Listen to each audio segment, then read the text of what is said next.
राजस्थान, जहां सूरज आग उगलता है और प्यास सदियों में नसीब होती है। यहाँ एक कहावत है, घी ढुले तो म्हारो कुछ नहीं जावे, पर पानी ढुले तो म्हारो जी जल जावे। मतलब है कि अगर घी गिर जाए तो दुख नहीं, लेकिन अगर पानी गिर जाए तो रूह कांप जाती है।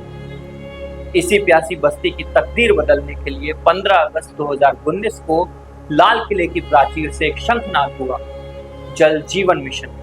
आज मैं लाल किले से घोषित करता हूं कि हम आने वाले दिनों में जल जीवन मिशन को लेकर के आगे बढ़ेंगे।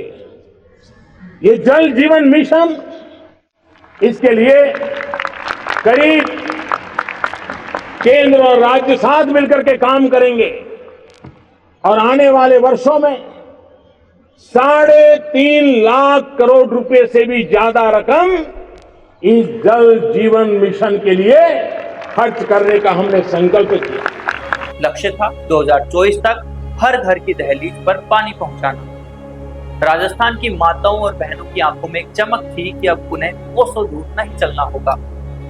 हजारों करोड़ों का बजट जारी हुआ, लेकिन किसे पता था कि प्यासे गले को तर करने के लिए आया यह पैसा भ्रष्टाचार के मगरमच्छों की तिजोरियों में बहने लगेगा। नमस्कार, मैं हूं निखिल और आप देख रहे हैं बीबीसी राजस्थान। 15 अगस्त 2019 भारत के लोकतांत्रिक इतिहास का एक ऐसा दिन जब प्रधानमंत्री नरेंद्र मोदी ने ग्रामीण भारत के लिए सबसे बड़ी बुनियादी ढांचा परियोजना का ऐलान किया, जल जीवन मिशन। राजस्थान के लिए यह कोई सामान्य योजना नहीं थी। डार्क जोन और घटते जल स्तर से जूझ रहे इस प्रदेश के लिए लक्ष्य था 2024 तक 1 करोड़ 5 लाख ग्रामीण परिवारों को क्रियाशील घरेलू नल कनेक्शन देना। केंद्र और राज्य सरकार के बीच 50-50% का बजट साझा हुआ, यानी हजारों करोड़ों का निवेश। लेकिन जहां विकास की गंगा बहनी थी, वहां भ्रष्टाचार का एक समानांतर नाला तैयार हो गया। आज हम उन फाइलों को खोलेंगे जो बताती है कि कैसे एक जन कल्याणकारी योजना को संगठित अपराध में बदल दिया गया। घोटाले की शुरुआत हुई टेंडर प्रक्रिया से। जन स्वास्थ्य अभियांत्रिकी विभाग पीएचईडी के नियमों के अनुसार बड़े टेंडर के लिए एक्सपीरियंस सर्टिफिकेट अनिवार्य होता है। पदमचंद जैन की श्री श्याम ट्यूबवेल कंपनी और महेश मित्तल की श्री गणपति ट्यूबवेल कंपनी, इन दोनों कंपनियों के पास भारी भरकम बजट के प्रोजेक्ट्स का कोई पिछला रिकॉर्ड नहीं था। इन्होंने केंद्र सरकार की नवरत्न कंपनी इरकॉन के नाम पर फर्जी अनुभव प्रमाण पत्र और कार्य पूर्णता पत्र यानी कंप्लीशन सर्टिफिकेट तैयार किए। इरकॉन ने बाद में आधिकारिक रूप से स्पष्ट किया कि उन्होंने इन कंपनियों को ऐसे कोई सर्टिफिकेट जारी नहीं किए थे। बावजूद इसके विभाग के तकनीकी विंग ने इन दस्तावेजों का फिजिकल वेरिफिकेशन करना भी उचित नहीं समझा और परिणाम बिना योग्यता के 900 करोड़ से अधिक के टेंडर इन 2 फर्मों को सौंप दिए गए। किसी भी घोटाले को सुरक्षा देने के लिए नियम बदले जाते हैं। पीएचईडी के तत्कालीन उच्च अधिकारियों ने साइट विजिट सर्टिफिकेट का एक नया क्लोज जोड़ा। नियमानुसार टेंडर प्रक्रिया गुप्त होनी चाहिए ताकि स्वस्थ प्रतिस्पर्धा हो, लेकिन सर्टिफिकेट के बहाने टेंडर डालने वाले ठेकेदारों को पहले ही विभाग के चक्कर काटने पड़े।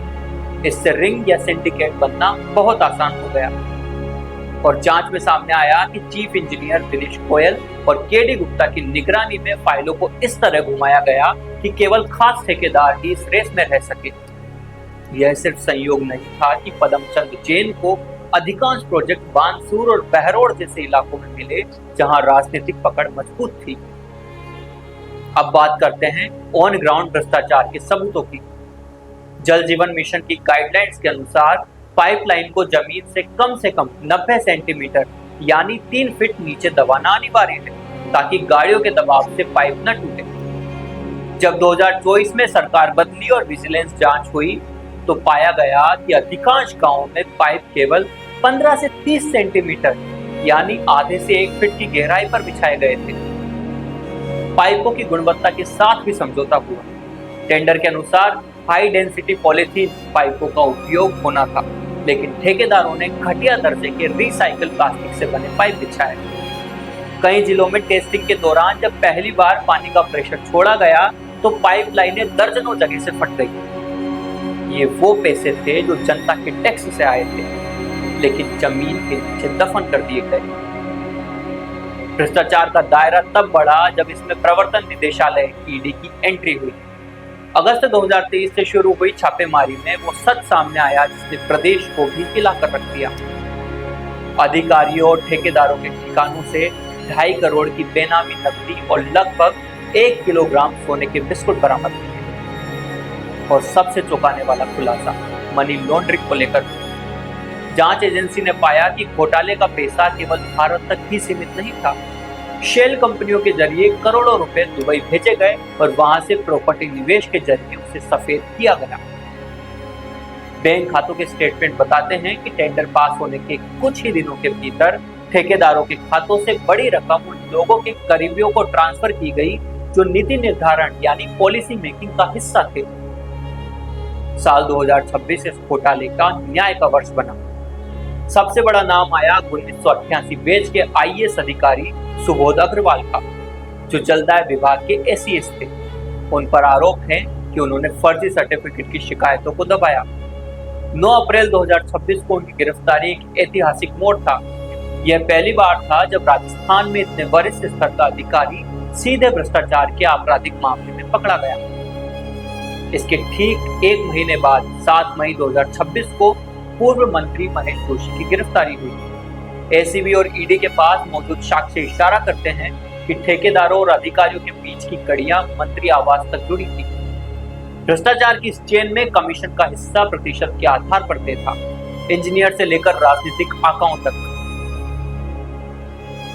आज स्थिति यह है कि 200 करोड़ से अधिक की संपत्तियां कुर्क की जा चुकी हैं, लेकिन क्या ये काफी है? जल जीवन मिशन का मूल उद्देश्य था कि कोई भी पीछे ना छूटे, मगर राजस्थान के हजारों गांव में आज भी महिलाएं मटकों के साथ उसी पुराने संघर्ष में खड़ी हैं। इस घोटाले ने केवल पैसा नहीं खाया, बल्कि उस भरोसे को भी तोड़ा है जो एक आम आदमी अपनी सरकार पर करता है। हालांकि केंद्र ने थर्ड पार्टी इंस्पेक्शन को अनिवार्य किया है, हर पाइप की जियो टैगिंग की जा रही है, लेकिन सबक यही है, जब तक सिस्टम में पारदर्शिता और जवाबदेही का नल नहीं खुलेगा, तब तक भ्रष्टाचार की मगरमच्छ योजनाओं को लीलते रहेंगे। इस पूरी कहानी को सुनने के बाद मन में एक सवाल आता है, क्या यह सिर्फ एक वित्तीय घोटाला था? क्या यह सिर्फ कागजों और फाइलों की हेराफेरी थी? या ये सिर्फ एक विश्वासघात? उस भरोसे का कत्ल जो राजस्थान की एक प्यासी मां ने व्यवस्था पर किया था। जल जीवन मिशन की इस जांच ने आज सरकार और केंद्र प्रशासन दोनों को कटघरे में खड़ा कर दिया है। ये मामला सिर्फ पैसों की हेराफेरी का नहीं है, बल्कि उस भरोसे का है जो जनता अपने चुने हुए नेताओं और अफसरों पर करती है। जब आईएएस अधिकारी जैसे बड़े पर्दों पर बैठे लोग जांच घेरे में आते हैं, तो पूरी सरकारी व्यवस्था पर सवाल उठते हैं।